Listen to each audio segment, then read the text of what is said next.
Jai Shri Krishna to all of you. Today I am going to discuss the application of mixed solvency concept to prepare injection of diclofenac sodium, aqueous injection of diclofenac sodium. For this, you please see the details in this research paper. This is a published paper. Here, the work has been done by one of my student, Anirudh Padiyar, in 2014. Uh, of course, most of the work has been done in Acom's company. Sri Sanjeev Jain ji is their director in Acom's company. So he has given all the facilities to my student to conduct this research paper. The title of this paper is Formulation and Development of High Concentration Diclofenac Sodium Injection Using Mixed Solvency Concept and its Evaluation.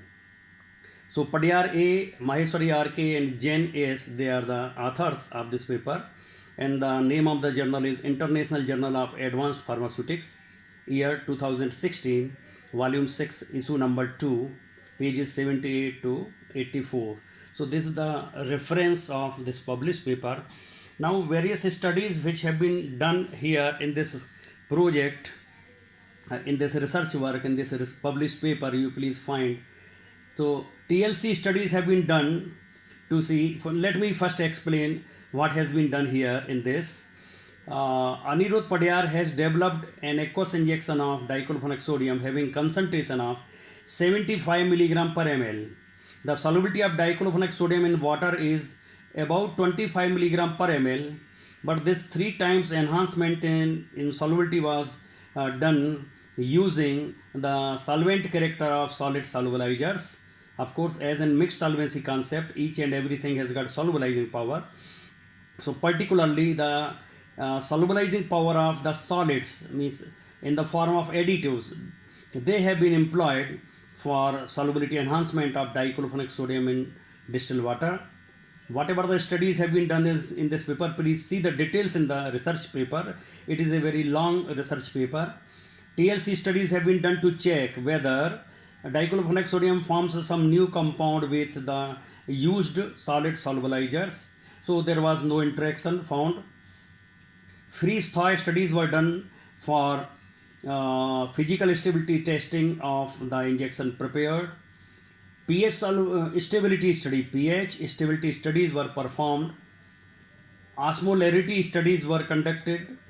HPLC analysis was used by, of course, means HPLC analysis was employed for all types of drug concentration determinations. Solid solubilizers which Anirudh Padiyar has employed, they were PVP K30, lignocaine hydrochloride, niacinamide, sodium benzoate, sodium acetate, caffeine. So various solid solubilizers were checked for the solubility enhancement of diclofenac sodium, and then of course the chemical stability studies were performed. Okay, and injection was found quite stable. Now here main thing was, ultimately the final formulation was made with the help of caffeine and sodium and niacinamide. 10% niacinamide and 10% caffeine were employed for solubility enhancement of diclofenac sodium to make 75 milligram per ml injection.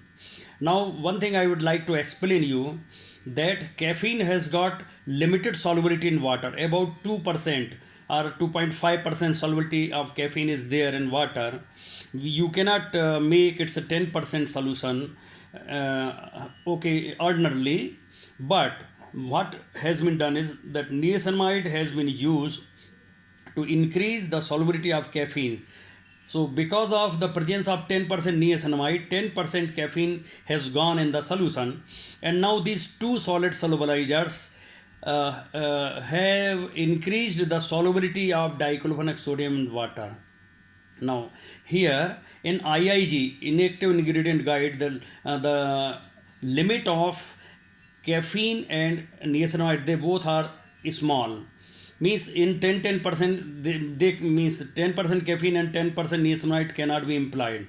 But what I want to suggest to you, if you want to take such type of projects, you take the solid additives as per IIG limit, okay, and then you may try some other solid solubilizers as well. And of course the liquid solvents also you can apply in ready-made injection of dichlorophenol sodium. So you can try in that way, and you can easily you can get definitely you can have 75 milligram per ml injection. And actually you see, whenever research and development is done, lot of batches are formed, or lot of formulations are developed, then from that we select some particular one which is stable and all that. So in this way, I would like to tell the researchers that such types of projects should be taken by the students or by the researchers, and they should develop the injection using the solid solubilizers. Now, I would like to thank Sri Sanjeev Jain, the director, Acoms Drugs and Pharmaceuticals Limited, Haridwar, Uttarakhand, for providing the facilities in this research project. Of course, this work was done in 2014. Actually, what happened? I gave this the development of dichlorphonic sodium injection project work to Anirudh Padiyar in 2014. So he was carrying out the work in Indore, in my pharmacy department of Sri Govind Ram Sexter Institute of Technology and Science.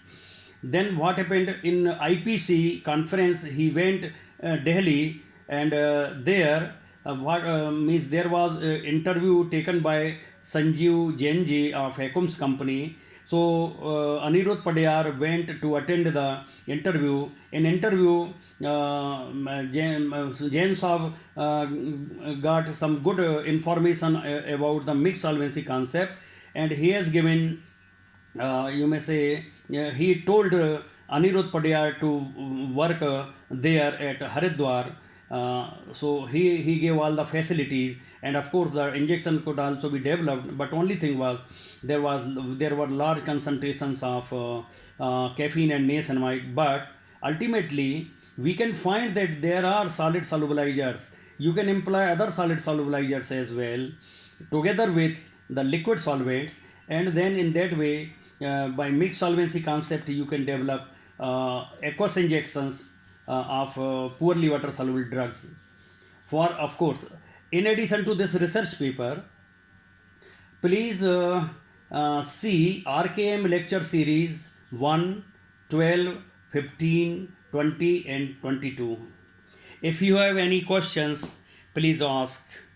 Jai Shri Krishna.